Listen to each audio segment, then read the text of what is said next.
Yo, yo, yo. It's Guck time. What's up, everybody? It's Growing Up Kayfabe. It is the new rising popularity podcast, WWE podcast, going over all three brands in the WWE universe. I am your host, Joe. You can see me on Throwing Hands and Super Sour. And this is my co-host, Darnell. Oh, fuck. Sorry, I'm tired of shit. Sleepy. When aren't you tired? When I'm not working. Word. That's when I'm not tired. Word. Like I said, we go over all three brands for the week. And we kind of break down what we thought was great about the shows, something that stuck out. Not going over every single aspect down to the minute, just going over some of the more highlights and things that we thought were great. And then, of course, going over news that's going on in the WWE universe and around wrestling at this time. As of right now, today, February 10th, things are going really good right now. Things are on the uprise again. Are they? I mean, they're better than they were a week ago. Did we need Dwayne there? No, we didn't. We didn't. No, as Seth says, we do not need Dwayne there. I think we should start with talking about the biggest thing first, and then kind of talk about everything else around that in the brand. So Thursday was the press conference in Vegas, and we have it official. Cody Rhodes will finish the story in the main event at Wrestlemania 40 against Roman Reigns. The question is, where does The Rock play now? Now it's flipped. Now where's The Rock going to be? What the fuck? As soon as I saw them handshake and then them leaving the building together and shit, looking like father and son, but not really because they're cousins. Yeah. I was just like, oh, they're definitely going to turn this into a tag team match at some point. It's going to be Roman and The Rock and probably Cody and Seth. Yeah. Yeah, that's what they're talking about. And it'll probably be like next year Mania or something, somehow. Right now the reports are showing that they might do it for Elimination Chamber, but it's it's a problem that would overshadow all the other matches then. And that's not right for everybody else who's about to fucking put their bodies on the line, just for to be outshined at the end of the night by that star-studded match. But they're thinking about doing that only because the thing is that, like we talked about, it's not that we didn't want Rock versus Roman at WrestleMania. You just couldn't shoehorn that in when we clearly had something else going and wanted something else. If you want to do Rock and Roman night one, then do it. But here's the thing. With everybody talking about it, I feel like people keep talking about that possibility. I'm like, are we forgetting that the tribal chief hates to work? You think he's going to want to work a two-nighter? You think he's going to go blow for blow with The Rock and then have to fucking defend his title against Cody? No. So, is that possible? Anything's possible. But I really don't see them trying to make that a thing, especially with the handshake thing now. Yeah, I see it as, remember when Cody said, I want to take everything from you? Yeah. That can be everything. He loses being head of the table to the high chief. Yeah. And then he loses the belt. And then Solo's going to be like, yo, you're a bum. And he's going to dip. And then Jimmy's going to be like, no, ye. No. And then he's going to dip. Yes. Whole family's gone. Now you're just alone. Now you get to go on vacation with your real family. And that outside of work. That would be the way to do it then. In night one, have him lose to Rock, and then night two, have him lose to Cody. And that would be the best. Honestly, that's the best way to do it. That's why I'm hoping that they continue to make Rock versus Roman for night one. What I don't like about that match at all, though, is even before it got solidified that Cody was, I'm like, what are we doing here? Because so you come in, Rock comes in, right? First night he gets revealed, The Rock shows up and he gets in the face of Roman. It was kind of assumed that it was like this feeling of like, well, The Rock doesn't like what what Roman's doing, and he's going to take over so he can stop all this bullshit and all the outside interference and all that. But then he comes in and he's cool with Roman. So, were we supposed to watch a friendly blood sport match between you two?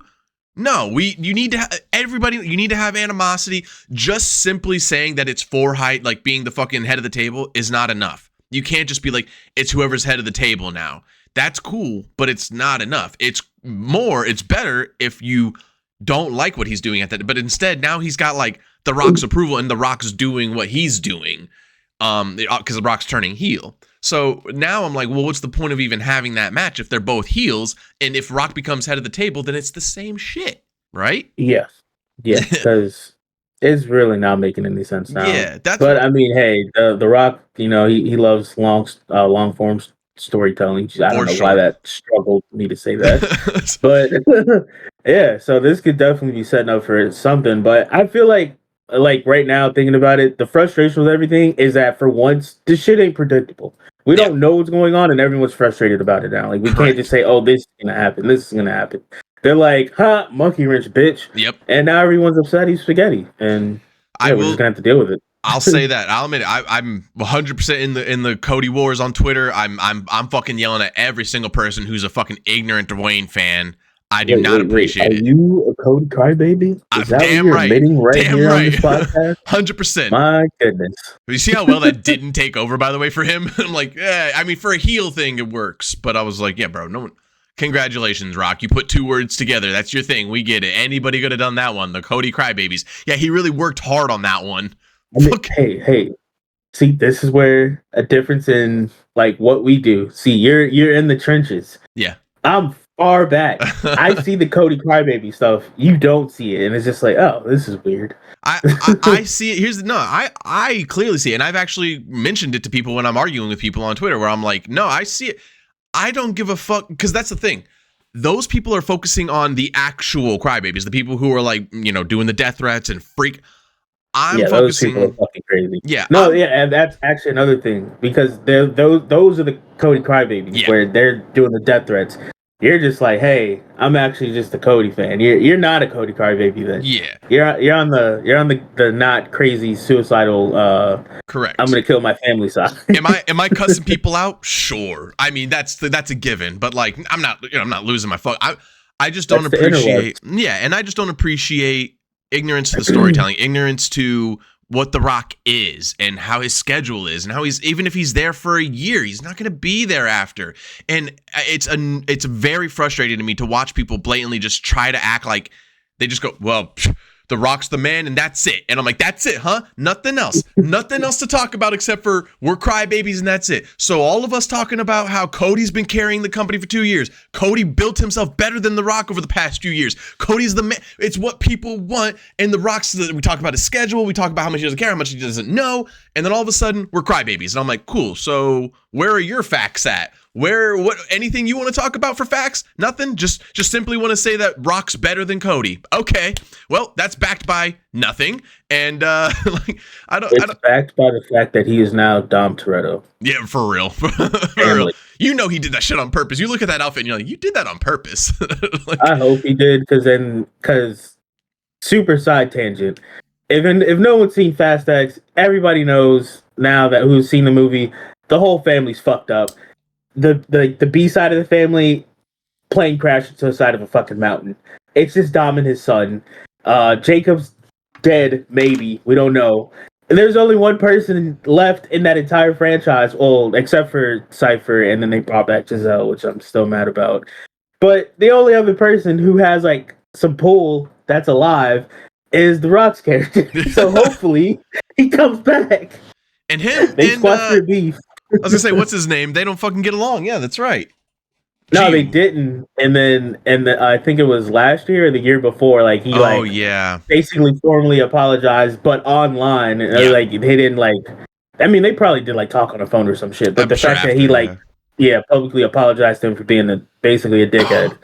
It's like it's a possibility, and this is a nice example of it. Yeah, for coming out with the tight tank top, the chain on. Now it's about family. Yeah, and we got that. What is that? That 4-part series for the ending or whatever it is for Fast. So it's three. It's 3-part, whatever. Yeah, same shit. Might as well be 7. Might as well be a 7-part. Not whatever. Christopher Nolan loves the franchise. That's all that matters. It's solidified in future. It's goated.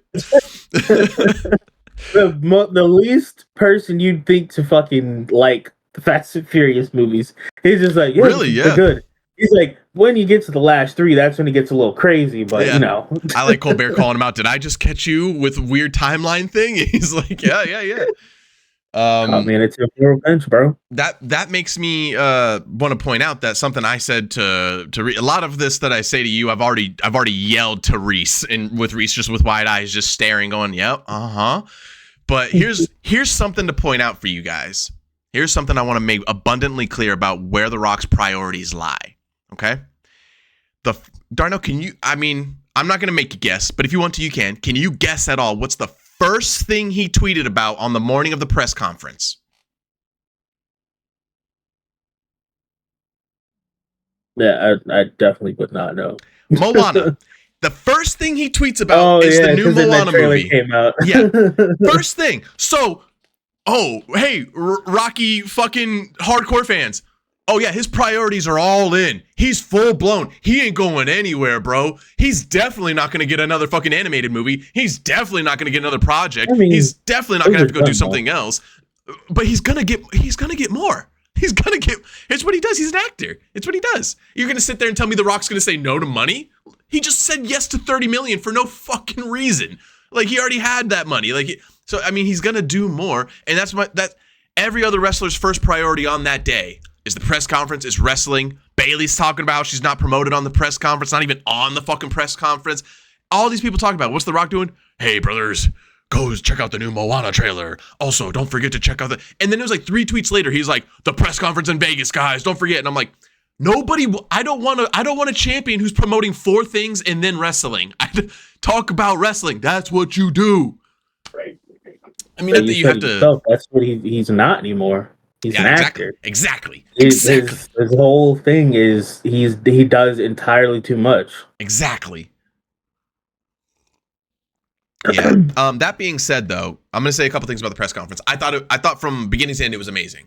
I genuinely, I could go without the Bianca Belair thing, and I know I have a thing against Bianca Belair. But the thing is that like it is completely shitty right now that Bayley wasn't even there. And instead, they just had Bianca talking about Montez and Ford. That's the only reason she was really there, to talk about the Montez and her show.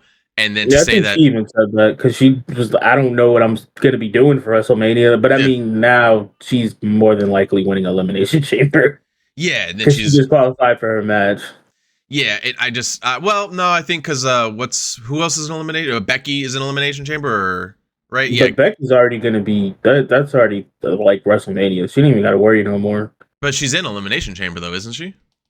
I don't think so. Yeah, they said something about it's her first ever elimination. She's never been in one before. It's her first ever Elimination Chamber. I believe. Could be wrong on that, but I'm pretty sure that's what they were saying at the conference. Because they can't just get. She didn't. That is like the rule. Like you have to win it. Because she was talking about like after WrestleMania, if you beat Nia Jax, I'm gonna win the Elimination Chamber and I'm gonna face you. So I think they want more of that, considering it's more that way, because you can't just have, that's the other thing too, you can't just have Becky. You cannot do another triple threat. You cannot do another women's triple threat match for WrestleMania. Not again. That's like what, that'd be like 3 years in a row. Yeah, but also you got Liv Morgan in there, who actually has a reason. I do not want Liv Morgan anywhere around this at all. She's phased out. She's not as good as I know I'm too late. They're gonna push her so hard because of the story, and it's so frustrating because she is not on the level of these bitches. She's not. I'll even say I like Bianca Belair more than I like her. I don't like Liv Morgan. There's nothing to like about her. She's very bland. She has her stick is corny as fuck. She's no emotion. It's revenge season. And that's it. I'm like, yeah, I totally buy that you're like, you look at her and you're telling me you gotta live up to these like characters in some way, shape, or form. You're gonna look at her and tell me she beats Becky Lynch, she beats Bianca Belair, she beats Rhea Ripley, she beats Nia Jax. No, you have to be realistic here. That's the whole point. She's the underdog. Gonna hit her with some good old Rey Mysterio. Remember when he fought fucking the 3 giants of WWE and won? It's just like, what the fuck? I don't. It's pretty much my only gripe right now, and for that being my only gripe, I'll have to let it go. Considering that here's the other thing too, because that's my biggest problem. Again, it's some things that they're doing with like writing and what the people are saying with their stories, and she's like, it's revenge season all the way through WrestleMania, and I'm like, you're not going to win Elimination Chamber. You just strictly will not. There's too much star power in there and too many people who already have matches that are going to get pushed for WrestleMania with Rhea over you. So it's after WrestleMania for you. And stop doing this whole, it's revenge season. You have Elimination Chamber, which, again, Rhea's going to beat Nia because they need to have her win in Perth. And then whoever's going to win Elimination Chamber. you're gonna, again, for you even said right at the back, you're like, if Bianca's in there, Bianca's gonna win. So either Bianca's a favorite, Becky's a favorite, and if you put Liv Morgan in there and tell me that she beats everybody, it's not writing an underdog story. It's treating, again, like we say, it's treating us like we're idiots. It's treating like you're forcing a story at that point. You're forcing it instead of slowly building it. So if you want to do the Liv Morgan thing, that's fine, but you need to build it past something. You can't just interrupt stories because somebody comes back. You can't do that. I mean, you can. Yeah, I was gonna say you can, and we saw what happened. And that's the other thing. I give credit to something that these Rock fans wouldn't understand is that I give credit to what's happening with the storytelling right now. They are pivoting. They're pivoting properly. Get him out of here. We don't need him here. You're 100% agree. Now, be a board member. Don't be Vince. Yo, when Seth got in his face and said, "I don't care what board you're on. You don't do that to people." Yo, I was like, Seth, get him, Seth. Fucking, yo, The Rock would fucking flick Seth in the nose, and Seth would like in real life, The Rock would destroy Seth Rollins. We don't know that. Have we ever seen The Rock scratch his own face? Oof, good point. I didn't think about that one. We don't know. We do not know. But yeah, shouts out Seth Rollins. Seth Rollins is that man. I look back, nobody's pointing that out. They like kind of say like, hey, Seth Rollins kind of stood up. I'm like, the slap happened. You see a green jacket fly by the camera, and then it's Seth in The Rock's face, and The Rock's got to keep him at bay because I don't think Dwayne thought he was gonna get that close to him because Dwayne was like, yo, what the fuck? Get out of my face, and gave him a push. Seth's like, I don't care who you are. Yo, fucking hell yeah. Oh, and Seth made it feel super real. Like I was like, yo, is that slap like for real? Like, are they like for real mad at each other right now? Seth sold that. The press conference was great. I was really concerned of what that was going to lead up to, though. At the end of the day, I was happy, but I was still super concerned what was going to take place. And this is where we start talking about the brands for the week. Let me say this. Monday Night Raw was meh. Monday night was a good show. They had a lackluster main event again. What's sad is I definitely watched it through TikTok, and I still don't remember. Because I know I turned it off like right before the Cody match. I'm like, I already know he's going to win. Whatever. Yeah. Time for me to go to bed. Yeah, and I should say that like Cody's match was amazing. The bull rope match was great, but it was lackluster in the sense that you're like, I mean, Cody's going to win this thing. But the whole night was just weird because everybody wanted the one thing, but the highlight of Monday would be Drew. Drew's the highlight of every time he's on, he's a highlight. He's killing it right now. His character's awesome. His little anti-hero thing he's doing, awesome. He's, as you say it, it's perfect. He's being a snot, and he really is. He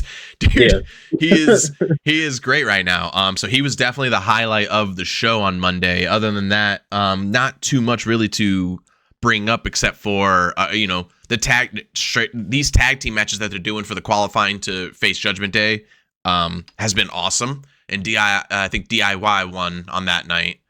Yeah, they did. Yeah, and then that was setting them up. No, that was yesterday. Never mind. Yeah, thinking of something else. Yeah, they won on Monday to set them up to face Pete and Tyler Bates on last night's episode of SmackDown to do the qualifying match. So yeah, Monday, good show. Not a lot of announcements done. All was really just kind of leading up to Friday. They were like, "We're gonna get you to Friday, baby boys." That whole Monday too, they were. That's how we knew it was work. The "We Want Cody" signs that were being passed around. They were constantly talking about the "We Want Cody" thing. From that moment on, I was like, "We are being worked, 100%. This is a work," and I fell for it. But that's what's great. It's good about that. So NXT was popping on, dude. NXT killed it. They really took my mind off the whole fucking thing. I felt great watching NXT. And, dude, Carmelo Hayes, his heel turn, dude, it's tight. It's good. I like it. Hey, my man, did you watch NXT? Nah, I just seen... Actually, that's all I watched, because obviously people post clips and shit everywhere. Yes. All I did was watch... his segment and everything, and it was like this is why I like kind of don't ever want to go to a live show. It's because when Trick's music hit, and then he looked shocked, like, oh no, fuck, and then just for them to cut back to him dancing in there, it's like everybody in there saw him dancing and was just like, oh, yeah. he's not coming out, and that's why it's like watching through TV, like really just watching through a screen in general, you get that sense of like being surprised a Illusion. lot. Yeah, But yeah, the illusion is strong. for sure. Versus when you go to a show and you're just like, oh, okay, Yo, that's a thing. I'm gonna say they pumped his bass in that song harder than I've ever heard it. They were really trying to get a big pop. And I mean, Trick is being now he's been turned on. He's even a bigger baby face now. Like, dude, he's launched thanks to this. Like him and Mello, this feud that they're gonna have is gonna be great. And the fans booing Mello out of the arena at first when he first came out, and then him coming back to finish what he was saying, awesome, incredible. Him getting booed until he goes, not yet, and then he just leaves, and then he comes back and starts talking shit, and I'm like, that's awesome. That was cool. Everybody's bummed about the Dragunov thing right now with fucking, they're trying to push that other dumb dickhead, but I don't think they're going to, because the guy Joe Gacy that he fought on Vengeance Day, Dijak, yeah, and then Joe Gacy came out and gave him a weird, it was funny, and gave him a little was a boxing glove punch to the face on a stick from under the ring, and that was pretty funny. It was pretty and then Dragunov did the fucking H-bomb and won. We were just like, dude, Dragunov's so good. He's so good on the mic, and man, he's so fucking good in the ring. When he does those chops, those fast chop. I love it. I can't wait for him to get a big push on the roster. See, that's what's funny. Everyone loves when Ilya does those chops, but you go to AEW and you see our drunk uncle doing it. Everyone has a problem. They're like, this is fucking stupid. It's like, they're doing the same thing, but all right, whatever. That's fine. AEW's a different crowd. I don't know. No. The WWE people are complaining that he's doing it. Oh, they love when Ilya does it, but if someone else is doing it, especially if it's AEW, they're just like, get the dick out your mouth. Go enjoy some shit that's not WWE related. You'll be fine. But whatever. I believe you're talking about Eddie Kingston, and I love when Eddie Kingston does that. I think he does it great. Exactly, that's what I'm saying. I just always call him a drunk uncle because that's just what he fights like a lot of the time. But he does have like an alcohol problem. Like he straight up admitted that before. Yeah, but it's like that was real. That promo he did, was that a real promo he cut where he was drinking and shit? Yeah, his promos are like the most legit promos. That was wild. Like when AEW does or at least just with him, a lot of his shit you can tell oh, that's not written. That's pretty off the fucking cuff. Yeah, bro is just going straight off the top of the dome.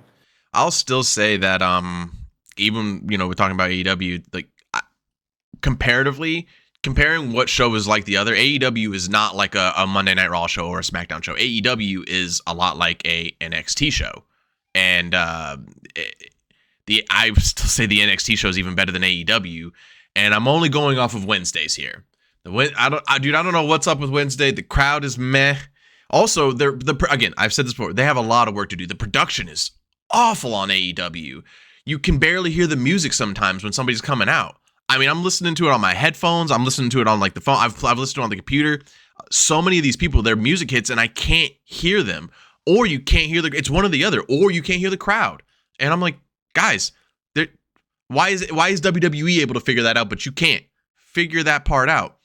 Then if there's 5 years, $1 million years, and that's what I say. They need work, but that it is something that's hard for me to ignore. Like I understand that it's a work in progress, but I'm like, boy, and they need more time to just even with the guys they have extremely over with the crowd, sometimes their sticks don't go, and the things that the crowd's supposed to be chanting aren't happening, and I'm like, you guys are off. You guys are real off in here. They just need more time. And Tony, as we said last time, Tony Khan just needs to chill out with the big announcements, chill out with the competing, and just have some more fun again. Go back to having fun. Remember when you were having fun and everybody loved your product? Let's do that again. So Friday night was last night's episode of SmackDown, dude. Let me say this. And I know it's going to sound corny to say or whatever. I'm a pretty emotional WWE fan.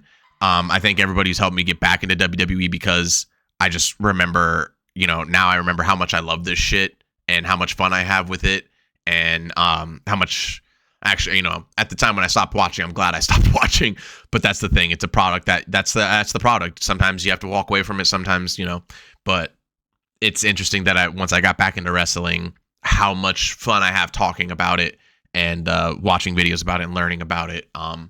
So I found myself realizing I'm a pretty humongous wrestling fan. And last night's episode of SmackDown, dude, I genuinely was holding back tears because I was up in a sort tower at work watching SmackDown with another person right next to me, and I was holding back tears because the episode was so fucking good. From top to literally, they did the one match to go thing, and I was like, oh shit, is it fucking 9:30 already? Holy shit. I didn't even realize how fast the time was going because I was so sucked into the episode. Entertainment. I can't wait to watch Wrestlemania's report on it because it was an amazing episode.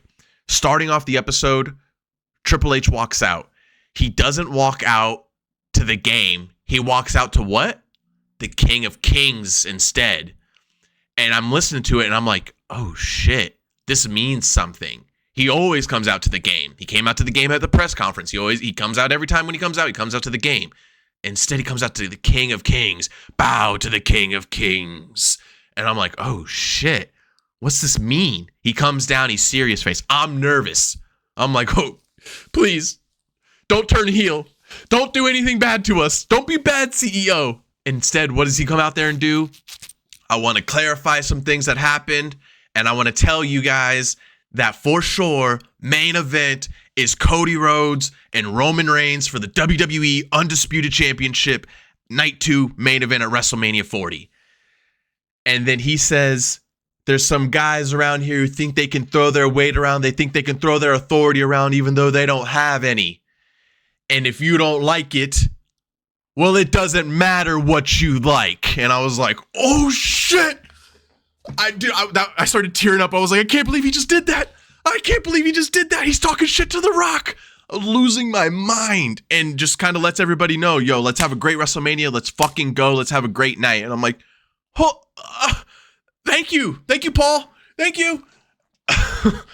It was amazing. And then what do we get right after that? It was like, then he had the managers out there, and Nick and God, I'm so mad I can't remember fucking Adam Pearson. Yeah, they're out there and they're doing like this little friendship thing now, and I'm like, oh, look at you guys. They're bringing it. Then what do? They announce the Elimination Chamber fucking matches, the qualifying matches, and you're like, yo, sick, because they're like, well, we got to find an opponent for Seth Rollins, so here's how we're gonna do it. Boom, whoever wins gets Seth Rollins, and I'm like, that's perfect, awesome, that's amazing, that's exactly what we want. Thank you. So don't just pick somebody or have an elimination chamber for it. Have the qualifying matches.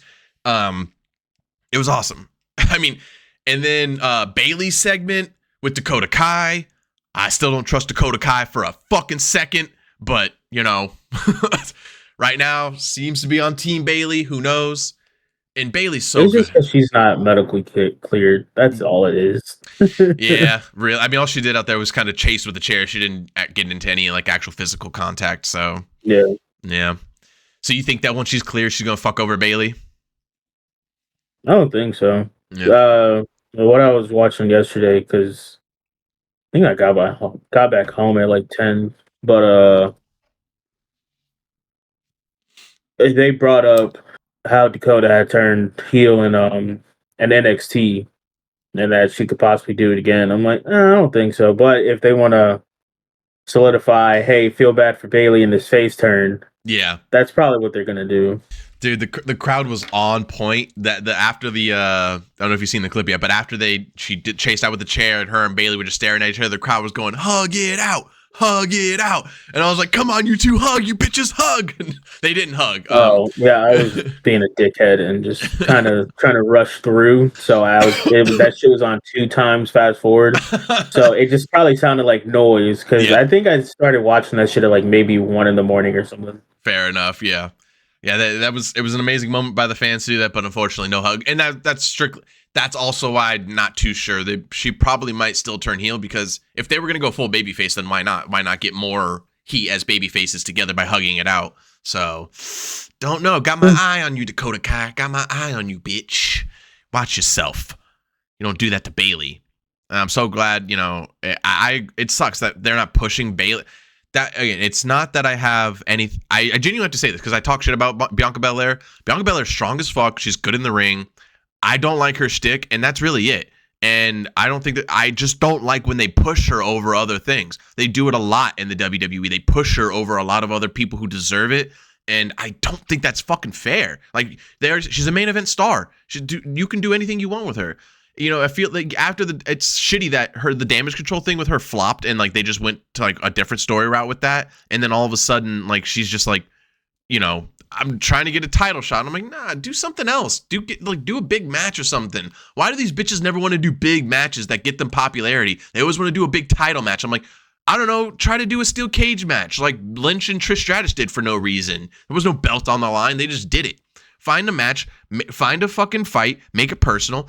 They always push her into the championship picture, and I think that's a little unfair. And that's all. That's my gripe with her. It's not even really about her at that point. It's about politics. I mean, Charlotte did the same shit. Oh yeah, constantly. Yeah, no, I do. When she comes back, you know what they're gonna do? Title picture. Fucking. Exactly. It's just like, nah, okay. Yeah, and that one's a little frustrating because I agreed with all the reasons why, except for this time with her run back, she was looking real good. She was looking different. She was trying to do a little bit more to show that she's not just trying to get by. And then she gets injured, and you're like, fuck. Well, there goes that. So when she does come back, she's gonna resort back to other shit and just be like, figure 4, let's get out of here. Figure 8. Figure 8. My bad. 2 more things I'm talking about from Friday.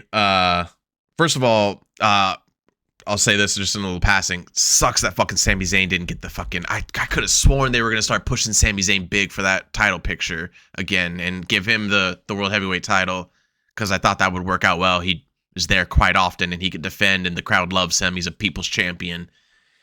But damn. Nah, they're not gonna do anything with Sammy. Sammy's he's getting sidelined right now.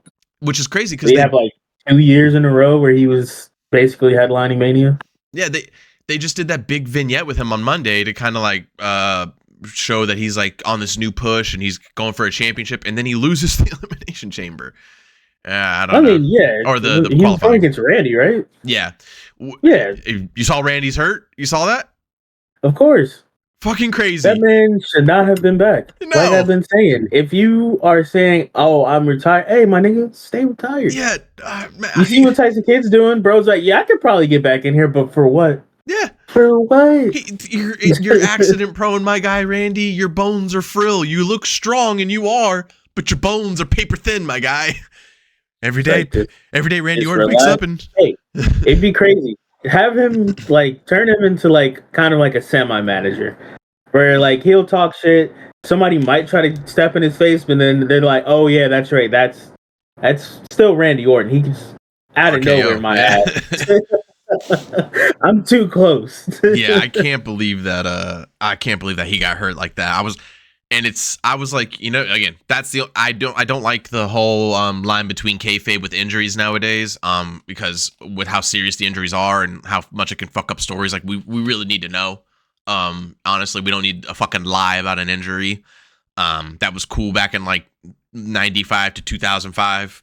And ever since then, we're like, yo, is this gonna fuck up a story or not? Like, what are we doing? Yeah. So, but yeah, you can see clearly afterwards he's just trying to do his taunt and he's wincing in pain. So like, yeah, that's a clear back injury. He could have just like pulled something in his back. He could have fucking, but I doubt it. He'll probably be out for a couple weeks.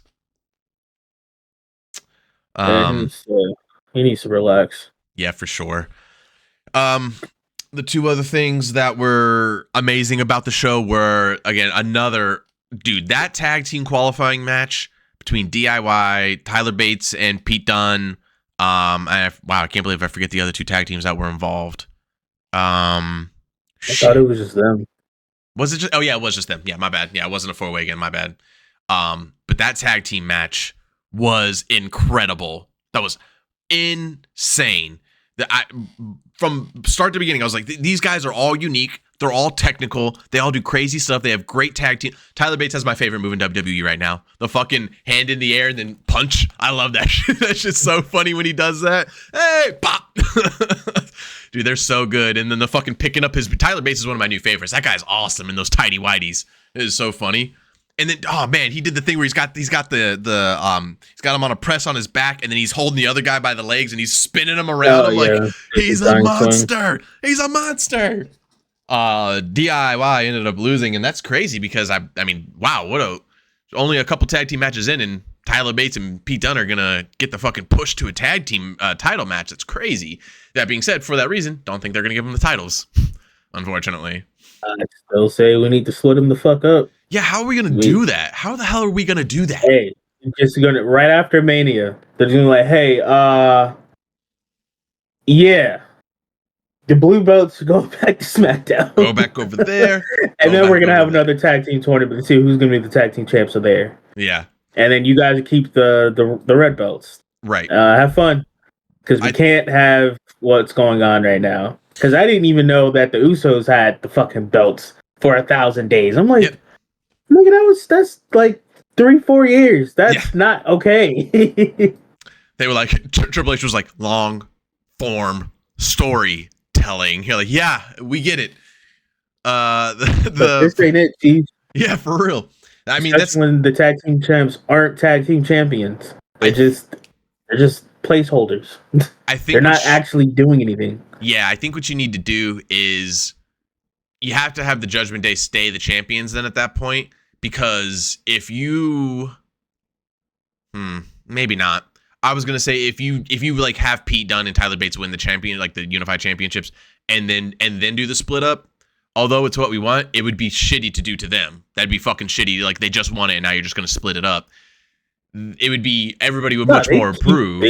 They keep whatever belt, whatever they're on SmackDown, right? Yeah, but that's what I'm saying. Like, it would be kind of shitty. It wouldn't be the worst thing in the world, but it would still be kind of shitty because it's like you're punishing two guys who just won it and now you're gonna split it up. They wanted the whole unified thing. Yeah, fuck that. It's just a title. I agree, that's everyone's problem. They want the title of things if they don't want to put in that work. It's like, hey, you still got it, bro. You still got it. Yeah, it's right there. But you're fine. The thing of just forcefully splitting it up, it would go over better with the crowd if it was done to Judgment Day, because then it could be this whole thing of them talking shit. You know, Damien, let's say Damien tries to cash in and it doesn't work, and then they're like, well, we're still the tag team champs, undisputed, and then they come out and they're like, actually, you're just the Raw tag team champs now, because that would affect them more. They would be like, oh, what? We don't like that. No, we want all the, and then they'd be like, well, no. But I think more than likely what they'll do, which is what they've done in the past, is just have a team like offer to fight for one of them, and then they'll probably just do that. And I think that's better if they do that with Tyler Bates and Pete Dunne, because then they're more of a fighting type guys, and then have DIY, because they're from Monday, come in and fucking fight Pete Dunne and them, and then take the Raw ones to Monday Night Raw. That would just be a way to do it through matches instead of forcefully doing it. I got a better idea. Okay. Let's get rid of the word undisputed altogether. 100%, please. There's no undisputed. There's no universal. There's none of that shit. It's just, hey, you're a champ. You're a champ. That's all you need, bro. Thanks, champ.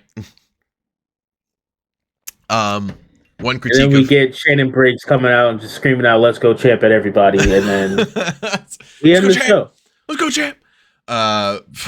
One critique of last night is that, first of all, Triple H should have ended his speech with, and if you're not down with that, I got 2 words for you. He should have ended it with that. That would have been great, but he's a man now. Yeah, for sure. I like that, you know, fucking, I'm like, yeah, buddy, you're on the chair, you're the chairman, you're like on the board, Rock, of TKO.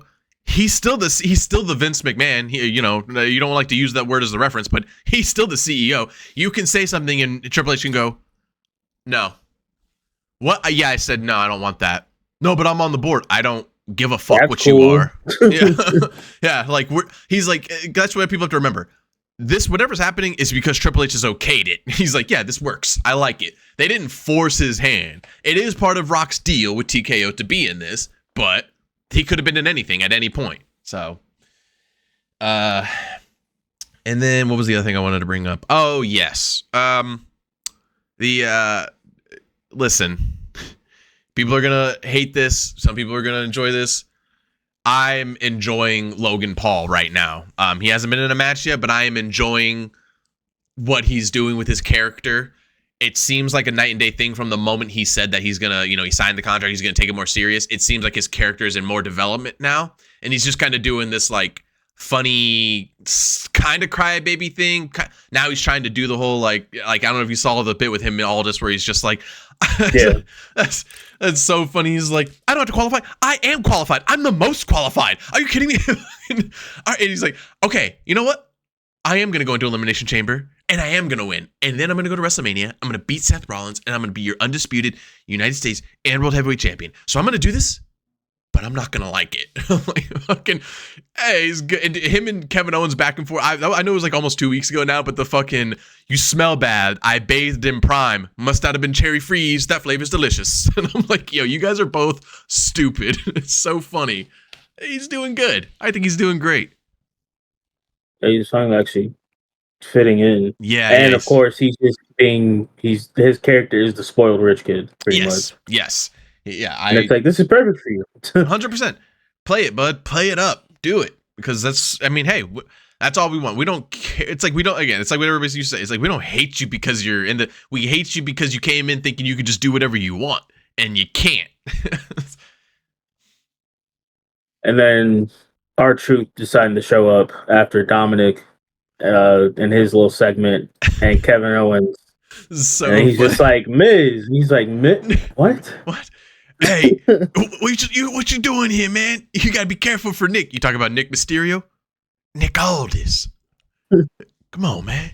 He just walks. This is great. The crowd, we want truth. They're fucking screaming after that. I'm like, yeah, dude, R-Truth is the man. I watched his interview with Bubba and Mark Henry and all them, like on that podcast. I watched that interview so many times. They're so fucking funny. God, I love R-Truth. Yeah, I don't think I'm missing anything from SmackDown at this point. Great, Drew McIntyre qualifies. That obviously you saw that coming. Randy qualifies. Kind of saw that coming too. So yeah, overall, I feel like Randy probably shouldn't even do that match anymore. No, because his back is like, dude, that's gonna be bad. Yeah, hey Randy, you know how you hurt your back on the table that everybody goes through pretty much 4 times a night? Yeah, you're gonna be landing on steel cage again. Remember that? Remember when you land on cage and how much that hurts? Yeah, think about that, big guy. I don't know what they're doing. A lot of people need to be like Elsa. Let it go. Let it go, bro. Let it go. It's not good for your soul. The only there's a not really, like I said, most news that's getting pushed right now is all about The Rock and everything like that. The only news that I saw was even worthy at all to talk about because it's funny is that the Big Show is announcing that he's finally getting knee surgery. No, you didn't need. You need everything, sir. For real. Walk. Genuinely, he's saying in the sense of like, once I get knee surgery, I'm gonna be back and better than ever. And I'm like, are you sure about that? You're old, man. You're fucking old. It's so funny. Yeah, I'm like, doggy, the last time you wrestled was on Chris Jericho's fucking cruise wrestling ship. Which that shit's weird to me. Like, why do you have it's literally a cruise for his band and for wrestling, and it's just like that's kind of weird. Like doing comedy on a boat is already weird enough to me, but yeah, a whole ass wrestling show. I don't see how that goes well. I don't see how that goes well at all. You imagine trying to fucking balance people on your shoulders and shit like that, and the boat's all rocking. You're like, God damn it, that's insane. What I want to do is before we move on to another little thing we're going to do here. I'm not going to call anything a full segment yet until we got it all figured out, but we're going to go on to a little something here. But before we do, I want to tell you guys that you can follow our social medias. I would like for you to follow our social medias. Follow us on TikTok, Super Sour JIR. And please go over follow. Just go to TikTok right now. Follow us on TikTok. Do that first. Then go to twitch.tv/supersourgames. Follow there. And also, while you're here, subscribe to this channel. You can go to our other channels, which is Super Sour. And you can subscribe and you can watch Throwing Hands over there. A lot of ways to get in contact with us. Super Sour JIR on all social media. Go follow Darnell, Snuggy T, and Snuggy on Twitter and TikTok, where you can see his day-to-day updates and all his Destiny clips. My man loves Destiny. Love hate. And please comment down below. Let us know what we're missing. Did we miss anything that you think was more important in the show? Is there something that you think that you see that's cool about what's going on in the stories? Maybe anything along those lines. We'd love to talk about it. Excuse me. Talk WWE with us, please. We encourage it. I wanted to we'll end by just kind of asking 2 questions here. and I'll have it a little bit more planned out so that way you can be a little more thought process. But this one was just kind of off the top of my brain, just kind of asking you, what's your favorite WWE wrestling game of all time? Like from the beginning of wrestling games to 2K24. What's your favorite one and why? I think like because probably the last one I played was one of the SmackDown versus Raw ones. It might have been. I don't even know how long they numbered them for, to be honest. I think the last numbered one was like 2012. I think. Okay, then mine was probably like one of like probably 07, 08 or something. That was one of the best ones. Yeah, I figured out that this is when like you just play games to just play games. Yep. And I found out that there was a like the GM mode, so you just made all the matches and shit. Yeah. So like I would spend like a long ass time doing that stuff, and that was probably the only reason I was playing the game, because obviously you weren't playing the game anymore at that point. You just made the matches, you did like some dialogue checks and stuff, and then you could either just like fast forward sim the matches or just actually sit and watch them and see what happens. Yep. Because I don't think you could pick the winner. Like maybe you could. I don't really remember, but I remember like I would just sim the matches and just watch. And then my mom would come in the room like, "Oh, I didn't know wrestling was on," because she's the one who got me into wrestling to begin with. Yeah. I was like, "Oh no, it's the game." It's the game. Wow, it looks so good. Fucking a bunch of blocks. Pretty fucking much. Looking back now, it's like, ugh. Yeah, comparatively now when you look at SmackDown, I was watching somebody play SmackDown versus Raw 07, and I was like, the game looks like shit, but it was one of the best ones. It's so good. Yeah, SmackDown versus Raw 2008 was an incredible game. I like that. That was like also in the story modes too, because like in the story modes at that time, they would like you would do your match, and then they would show you here's also what the other matches for that, and you could either choose to like play the characters in those matches, or you could just sync them, or you could watch them. They gave you the options to do either any of the three, and that was really cool. I thought to kind of let you like play, you could kind of decide in that point, you know, who's doing what through your whole story. So I remember you could like kind of at that point decide who was going to win United States champion and all that shit. It was so cool. Yeah, maybe it was because I remember sometimes like you could just pick who got the belts and shit. Yeah, and then start rivalries. Holy shit! And then like you'd have the feuds and everything going on. So then you'd have such and such going in the whatever matchup, whatever pay per view was coming up. Because they had like the whole count. Like that shit was a little crazy to be doing at like fucking like 11, 10 years old. You're managing a like, fucking there was full the blown. whole. Yeah, there was like the fact that there was like a calendar for it. Like so you would see like like Monday night and then Friday night and then the pay per view. Yeah, that was crazy. Yeah, I think a lot of people from our age group would probably say it's always the same one. SmackDown versus Raw, like 2006, 2007, 2008. It's definitely.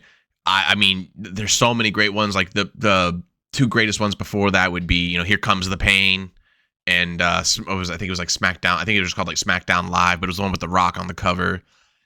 All-time favorite, just because it's nostalgic. I mean, I would never play it today ever. But all-time favorite, because it's nostalgic, is WWE No Mercy for the N64. Yeah. That was the best wrestling game at the time. Again, full-blown blocks, but you're like, yo, I'm gold dust right now. This is crazy. It was and that was when they had like Psychosis and Super Crazy in the game, and they still had like their crazy lucha masks on. Remember Psychosis had those ones with the horns?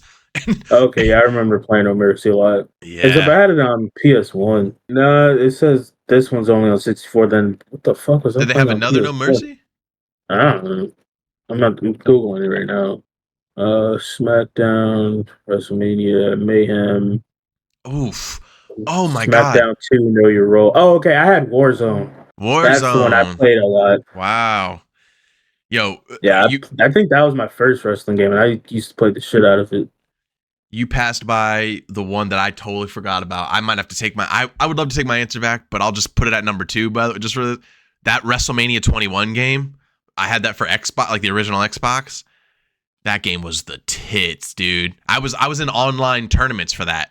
I was like in like a little. You would go to their website that they custom made, and they had rankings and shit like that. I lost every match, but because I had bad connection, I was also a kid, so I didn't know how to make like cool characters with a bunch of stats, and I was playing a bunch of dudes and like teenagers who fucking knew what they were doing.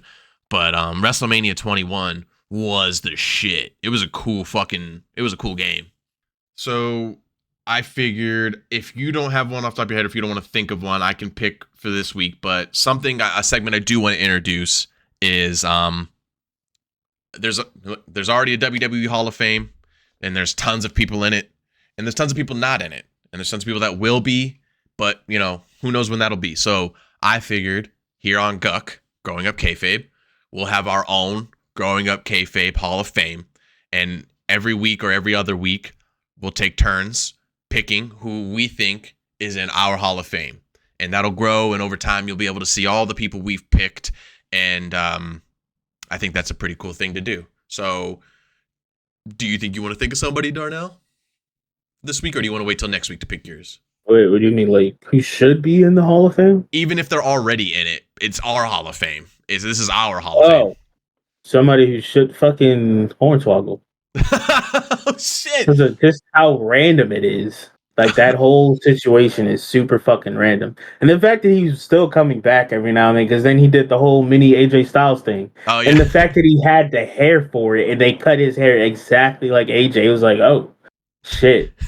The whole illegitimate son shit, that was crazy. That was weird. I think he was, the weird as fuck. But I think he was GM for a little bit, too, at some point. That must not be, yeah.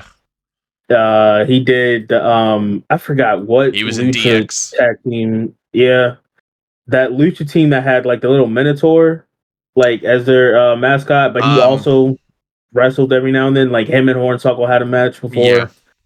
Like just a lot of random shit that you just kind of don't really think about, and it's kind of like in the back of your mind. Yeah. But then you like as soon as someone says his name, you're like, oh shit, that's right. Yeah, you're that's like, true. Okay. He has that like fucking legend status behind to where like even though he was mostly a goof all the time. Yeah, he was just a gag character basically. He's a legend. And he was very again likable. Yeah, that's the thing.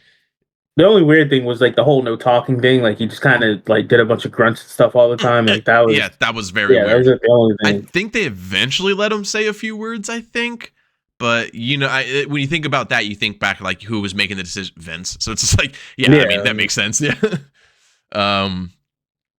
I'll say we'll put two in this week then, just because I definitely want to say I went down a rabbit hole the other day. And I've fallen back in love with this character and everything. Everybody loves this character. And I was watching The Undertaker talk about how he definitely deserves a spot in the Hall of Fame. And, he'll be in there definitely soon, very soon. He should already be in there. But I mentioned him earlier, Gold Dust. Dustin Rhodes needs to he's in our Hall of Fame. Bro is taking bullets. Dude, his entire career being in WWE. I would highly recommend looking up, if not his full interview, just the clips that they put on YouTube of his interviews on Inside the Ropes. It's from like a year ago to 9 months ago, and he explains how the character got made, all the things that led up to him being like a full blown gay character, and how like it was hard for him and like the people who had to push him. Surprisingly enough, the first person to push him to do gay stuff was Savio Vega, which in Brooklyn, and which is insane that he would that's how he would try to introduce it, but it caught so much heat and it worked so well. As he tells in the story, Vince leaned over him as he was laying on the ground in the back going, "Holy shit, Dustin, that worked so well. That was awesome. Oh, you got to go back out there and get some heat, man." And then he went out there and fucked with Savio's dick a bunch more and fucking messed with him. But Savio Vega shouts out. He was you would think Savio Vega, he was the one who was like, "Bro, rub your ass on my dick right now. This crowd's going to fucking lose their mind." And I won't tell you any more story spoilers. You got to go check those out on Inside the Ropes. It's so good. But when you hear... I had a couple things. I didn't even know the character was gay. Didn't know that. Well, he was androgynous. I didn't even know. Okay. Yeah. Didn't know that either. I mean, I guess you can, because he would come out with the blonde wig and shit. Yeah. But then, the whole origin, I had no idea about any of that shit. I just figured Vince still hates Dusty. Oh, you're Dusty's kid? Get fucked. Yeah. And that's what bro did for 30 years. It could have been like the way he explains it. He just says that Vince had an idea and it's this Goldust character, and he's going to be androgynous, and he's going to be, and the way again, you'll see if you watch those videos, he says he kept saying the word. He would say all these words to describe him and then go androgynous. He's going to be very androgynous, and Dustin didn't know what androgynous meant. So that was kind of on him. He didn't really know. And then when he got there, he was like, oh, well, he didn't feel comfortable doing gay stuff. So it wasn't really like the thing. It wasn't really supposed to be. It just kind of like took hold because it was kind of mentioned that it was supposed to be. And he took it and ran with it and made it his own. And man, I just think back to like when I was a kid, like how much fun you had watching Goldust at all time. Like every time he was on, and all his moves, the Shattered Dreams, like just like, he was one of those characters who would steal finishing moves, and of course, the fucking Wrestlemania, the fucking the Tourette's. That shit. And he tells the story and how that got made too. And you got, dude, it's, oh man, Dustin Rhodes overall, like his character in AEW, his characters before he was Goldust, and Goldust, like I just grew up on Goldust, and you know, it was almost like you weren't supposed to like him because it was such a time of like, get this queer out of here. What's this weirdo doing? But yeah, he's a legend, man. And you will be in the Hall of Fame one day, Dustin. But if just so you know, you're in our Hall of Fame. Hornswoggle and Goldust inducted into the Growing Up Kayfabe Hall of Fame. Shouts out to you. All right. That's it, guys. We're done for this episode. You already know where to follow us. You already know where to check us out. And you already know where to subscribe, which is down below. Keep checking out all the episodes, and we'll see you guys next week on Growing Up Kayfabe. Bye.